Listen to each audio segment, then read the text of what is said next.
Yep, I have injured my knee for the third time, and if you are watching me on my Instagram, I was posting that I'm on cottage with my friends playing football, and this happened again for the third time.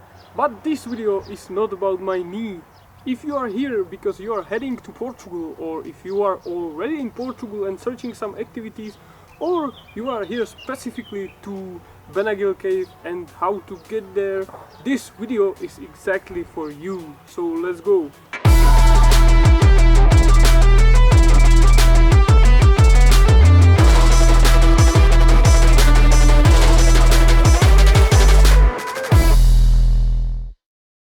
What up guys, my name is Phil and welcome to our bucket list channel.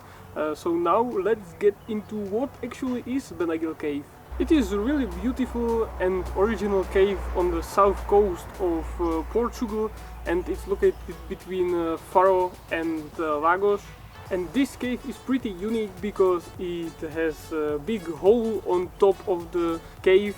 It was pretty good experience to go there because I was here when I was in Portugal a few days ago, and I think it's a must-have when you go to Portugal and you have, for example, rented car or something, because it's not in some city or something, it's on the coast, and I don't know if there are some buses or something, but I think the best way how to get there is by car. And this leads me to second topic, and how to get there, how to get into Benagil cave.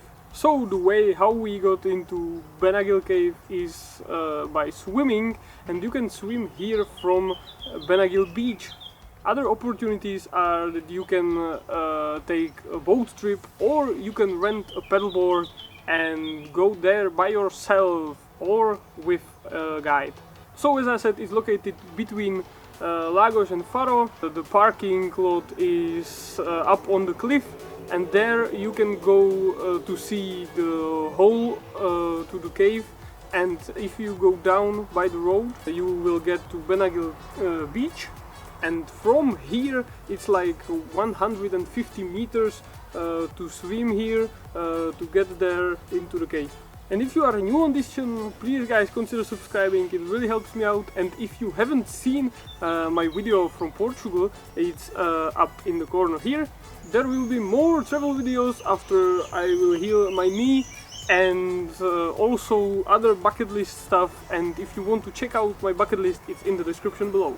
But the most important part which I want to talk about is my personal experience. And please guys, before I start, go there on your own risk. I'm not responsible for you. So decide if you are capable to do it according to my experience.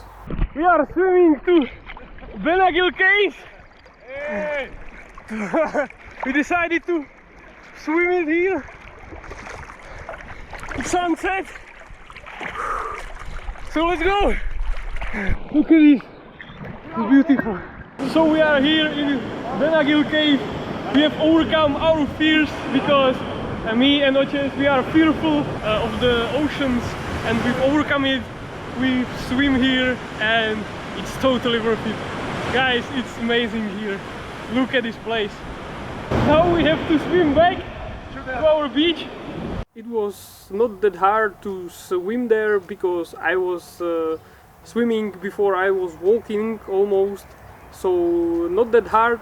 150 meters was not that far away.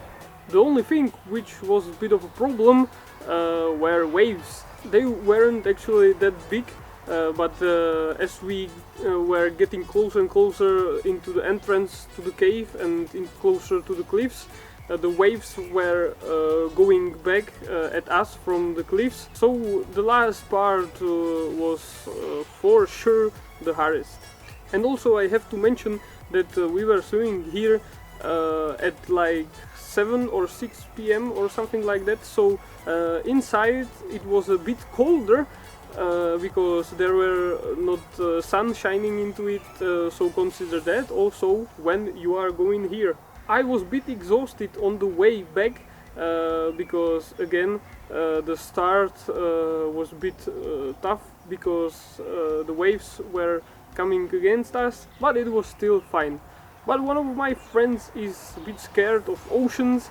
I'm also a bit scared, but not that much as him.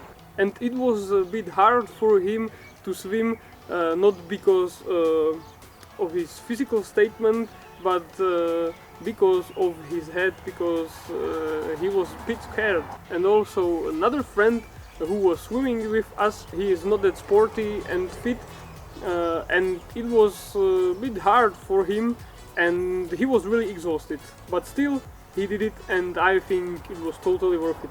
But please really be careful when you swim here, or when you decide to swim here, because I have seen some videos when people swim here but didn't have enough energy to swim back, and the lifeguard had to save them. We also had one telephone with us in case of emergency. So let's sum it up. You can swim here from beach between Faro and Lagos. It's called Benagil beach. If you go by car, there's a parking lot up on the cliff, and it's also free parking, or at least we didn't pay anything. Then you go down the road to the Benagil beach. It's a bit smaller beach, but when you are staying in front of the sea, you go to your left and you have to swim around the cliff, and it's like 150 meters of swimming. Then you have to enjoy the gorgeous view of the cave and swim 150 meters back to the beach. And please be aware of the waves and also of the cliffs. Don't swim too close to the cliffs, because the waves can take you on the cliffs, and this would not be good. So this is it, and before the end, please consider subscribing. And I have to say, it was pretty great experience and really good adventure. I've really enjoyed it, so I have to recommend it to you if you are going to Portugal. And please be careful and consider your swimming skills, and I would recommend if you are at least a bit advanced in swimming. If you enjoyed this video and you find out this info helpful, hit that like button and share this with your friends so our community gets bigger and bigger. So thank you for watching and see you in the next video. This is weer Nijl. Waar is hij gered? Geredka? The swimmings were... The swimmings? Swimming. The swimmings! And share this with your friends so...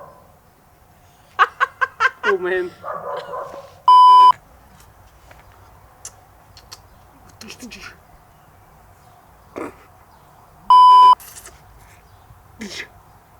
There is a parking lot. Hij zit bij filmen van een beetje raar. Toen zit hij vrij. Ja? Ja. Maar ben je praska čočka? Goed, finito, ende, klapka, boom.